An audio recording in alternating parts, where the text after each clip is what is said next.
My name is Tonika Bruce, and others refer to me as either Coach Bruce or the Network Nurse. I'm a registered nurse and an author, a leader and a doctoral student, and also a wife and parent. And I co-authored a #1 selling inspirational book, Limitless Success, and just recently Wired for Uncommon Success, to inspire and motivate you to reach your wildest dreams. I believe everyone should be living their absolute best and most successful life, and I'm passionate about finding purpose and passion and also mentorship and being the cause of change.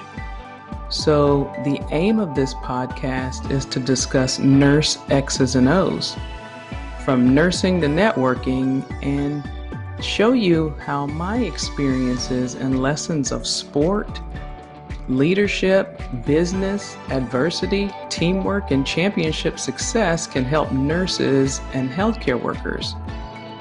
And also to demystify negative tendencies of the occupation and set the record straight with the hope of bringing positive change in the lives of people themselves and also others.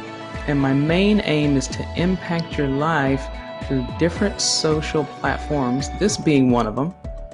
But also I do one-on-one coaching and mentorship just to help develop laser-like focus. It's much needed today, and to help you chase after the dreams that you have, and not just chase after them, but also chase them with a relentless pursuit of your purpose and your passion, and to be able to achieve all of your dreams. So join me on this journey, and I'm looking forward to discovering much, much more. Hi everyone, thanks for joining me today. We are talking about fitness today, so I guess you got fitness tips from the coach. And I'm honored that you've taken the time to listen in today. And we've been having some fun on our podcast, and people are requesting me to talk about fitness, and because many know me as Coach Bruce. So I want to talk a little bit about fitness and understanding that it's not solely about working out. That's what's most important for people to understand. And it's not always just about hitting the gym. Some people don't have access to gyms, nor can they afford it. And especially right now, you are stuck in the house, and with the pandemic going on, not a whole lot of people are going to the gym. And if they are, that's great. That's fine if that's what you want to do. But for those of you who don't have fitness equipment or ability or access to go to the gym, there are a few things that you can do to really just help, that are just basic fundamental things that can help you that you just don't think about. And today, I'm going to talk about one of the other aspects and activities that can get done just from your home. That thing is called hydration. So you need to always stay hydrated. And I know that we always talk about, drink your 8 ounces of water, drink your 64 ounces of water, depending on what you've learned and when you've learned it. But it's not about just drinking water when you're thirsty. And I get it. Some people say, well, I just don't like the taste of water. I just don't like drinking water. And there are some things that we can really do to kind of combat that. And I think it's all in perspective. It's in perspective about what you drink on a normal basis. But when you're properly hydrated, you can do that and avoid overhydrating or not hydrating enough. And the way to do that is drinking water before you're thirsty. And I have a fitness coach, and one of the things that he showed me, which has made a tremendous amount of improvement in my life, was just to set a timer until it becomes repetitive. The smallest way to even do that is just thinking about taking even 3 or 4 ounces of water on the hour mark and on the half hour mark. And so it becomes a little bit of a ritual. You don't have to worry about trying to chug water at the end of the day or just be gasping for some sort of hydration when you're thirsty. So when you do that and you drink before you get thirsty, it replenishes the fluid in your body. So that way you can dehydrate. You don't get dehydrated. And when you're drinking water just when you're thirsty, then sometimes we have the tendency to overhydrate and drink too much. Then we want to replace the sugary drinks, the Gatorades, the Coca-Colas, the sodas, all of those things. They're enticing. I know they're sweet, but understand that they come with calories. And I'm not a fitness guru. This is not to debate what does what. As a nurse, people don't realize how many times sugary drinks and how much it actually affects your heart. And as a nurse, I get an opportunity to see that, and it's amazing how much of a difference it makes when people eliminate those sugary drinks. And I understand calories are important, but too much of it is pretty close to poisonous. So you want to take, for those people that are anti-water, I've heard people say, and I don't understand how you don't like the flavor of water, but because to me it doesn't really have a flavor. I think it depends on whether or not you're drinking it, if you have a filtration system, because again, I live here in Tampa and the water here is awful.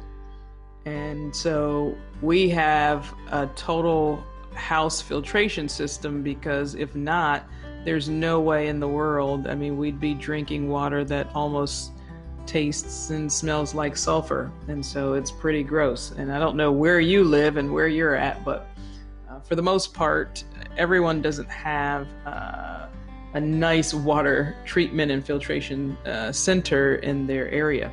So I get that about the taste of water in that respect, but bottled waters, I mean, you can use natural flavors, just kind of like lemons in the water, to make it a little easier to drink. And then even when you're not thirsty, it gives it a little bit of a splash or a taste. And so also then you've got that debate about the alcohol. Listen, if hydration is your goal and it's what you want to do, the alcoholic drinks are pretty much not your friend. And the components in alcohol, when you think about it, it leads to dehydration. And so when you think about that, it makes you lose more water in a shorter period of time. So don't fall into the trap of, I don't like the way that it tastes, or into the trap of drinking lots of alcohol and not replacing that with water, actually doubling it almost. And also don't fall into the trap of drinking when it's hot, or when you're active, and that be the only time. And don't wait until, because it's summer months and it's scorching, to drink water, because ultimately your body, the cells in your body, need to stay hydrated. And without going into the science, understand that your cells in your body, depending on the amount of water that you drink, it actually ages your cells. So if you are 30 years old and you're not drinking water versus someone that's the same age that drinks water regularly, their cells in their body may be like that of a 18-year-old, where yours are like 45. So it's a little bit trickier than most people think. And then, the best way to really just stay hydrated is just have a glass of water just within your reach. That's the easiest thing. Or some type of reusable water bottle. Like if you're on the go, I carry a water bottle everywhere I go. And so you can always just grab a sip anytime. And that keeps you hydrated for throughout the day. Again, you can use that half hour or hour method. And so when we talk about water, most people, again, they think it's about lifting weights. They think it's about doing, cardio, or doing all of the ab workouts. We really forget about it. And, hydration, it's so important, but we need to kind of look at it from a different perspective. We need to take a closer look and see the benefits. And, when you're dehydrated, it leads to fatigue and just general body weakness. If you've ever just kind of felt just tired, and not just weakness, but muscle soreness and tightness, because water makes those muscles a lot more elastic. So if you're dehydrated and you're feeling thirsty and you're also feeling tight, well, your cells, you're not giving it any water. And it's that old saying when we were, I don't know how old, and we learned that water was 70% of our body. Well, if you have not put 70% of water into your body to replenish it, to do its daily functions, how in the world do you think that you're going to feel rejuvenated? So if you drink enough water, it balances out the enzymatic functions and it restores all your body function.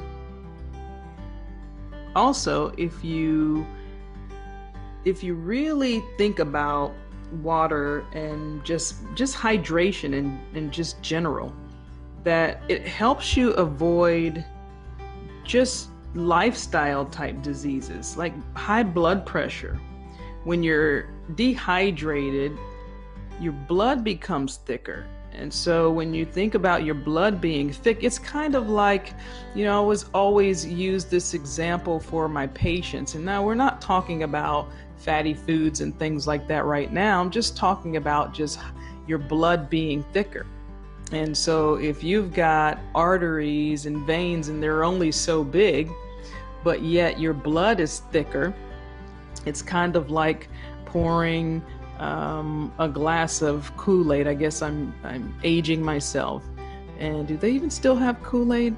I don't know. But let's just say you're making Kool-Aid, and there's a big difference between if you have an 8-ounce glass and you pour a whole scoop versus you pour 3 scoops in there. I mean, it's the 3 scoops are going to be like syrup.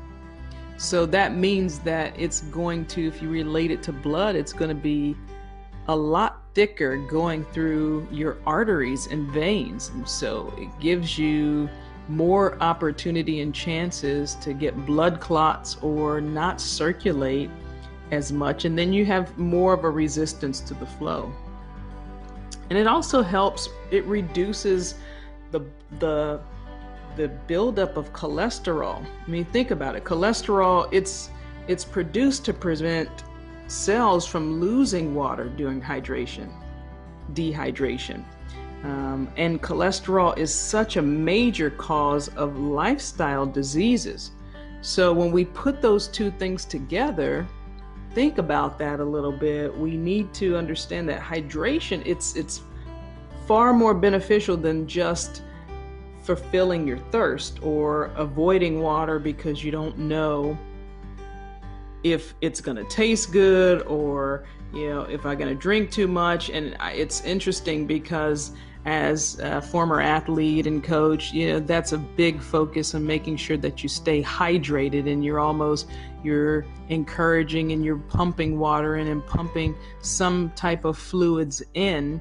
And now on the other spectrum of it, seeing it from the nurse's perspective, we're lucky sometimes if we get water. So you have to really maintain the mentality that I am going to drink water, and just train your brain to do so, because it affects every organ in our bodies. And some of the biggest signs, we'll end with this, some of the biggest signs of dehydration. And if you've experienced these, it may be a better opportunity to really look at how you view hydration and just analyze a little bit. But those things are thirst, and also sometimes you can get headaches and dizziness as well. Many people get dizzy when they have not reached a level of just hydration for the day, or you've only drank water one time for the whole day or in a whole 12-hour shift. And nurses, we make a joke of we haven't drank, but yet we still have to pee. But at the end of the day, we think about it. Wait a minute, did I pee? I didn't pee. No, because you didn't drink any water. And that also, dark urination is also a sign of dehydration, just general body weakness as well. You also have your dry lips and dry mouth and fatigue, muscle cramps, we talked about that, and so many more things. So again, when we're talking about hydration, it's not just, us saying and people saying, yeah, you got to get your water in. There's so many benefits to maintaining your hydration. So let's remember to just take water in general at the half-hour mark, at the hour mark, if we can do that. Let's just focus on it all the time. And then at the same time, you won't even think about it. It will become a part of your normal routine. And then you'll be telling other people this very same thing. So before we leave, I want to just recite this mantra. I want to say, a hydrated scout is a happy scout. A dehydrated scout is a dead scout. Any dead scouts have no fun at all.